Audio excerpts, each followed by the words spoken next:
For many, harvest is now underway, or for those that haven't started, it's imminent. And while we understand the importance of getting the crop off in a timely fashion, it's also vitally important that all farmers understand the South Australian Grain Harvest Code of Practice. So the Code of Practice obviously outlines required and recommended practices for safe harvesting operations. One of them, obviously 250 litres of water with a firefighting unit at an absolute minimum, fire breaks around the paddock, and critically the grassland fire danger index. So once that reaches 35, we know it's time to knock off. But importantly, once it starts coming below that, conditions are appropriate to start harvesting again. So we're working with the CFS to launch a new campaign called Know Your Code, and it's about making sure farmers understand and are following the code, so that they're self-monitoring and knowing when it's safe to continue reaping. At present we have a voluntary code, and again, it's vitally important that we use it and follow it, or we will potentially lose it. In other states there's mandated codes, and like WA, it's regulated on when they have to, there's bans on harvesting and also harvest operations. So we believe that it would be a significant backward step if South Australia was unable to self-regulate. So that, again, it's vitally important that farmers understand they need to use it, they need to follow it, or we will lose it.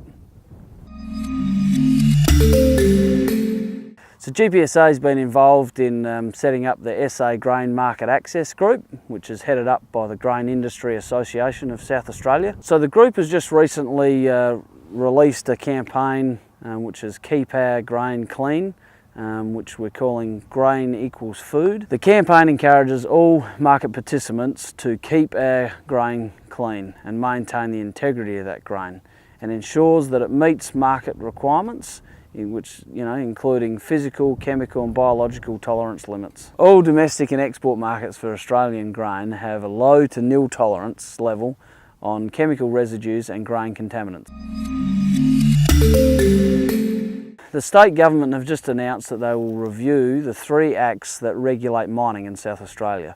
The impact of mining on agricultural land is a big and escalating issue for many grain producers in South Australia, particularly on the Yorke Peninsula and the Eyre Peninsula. We've been very vocal about the need for independence in this review, and also the need for further time, provided the review lands in November through to January, which is the busiest time for farmers with harvest. We have successfully negotiated an extension to the end of February for this review, so we'll be consulting with growers in due course about the key elements of the review. The review itself involves 3 pieces of key legislation.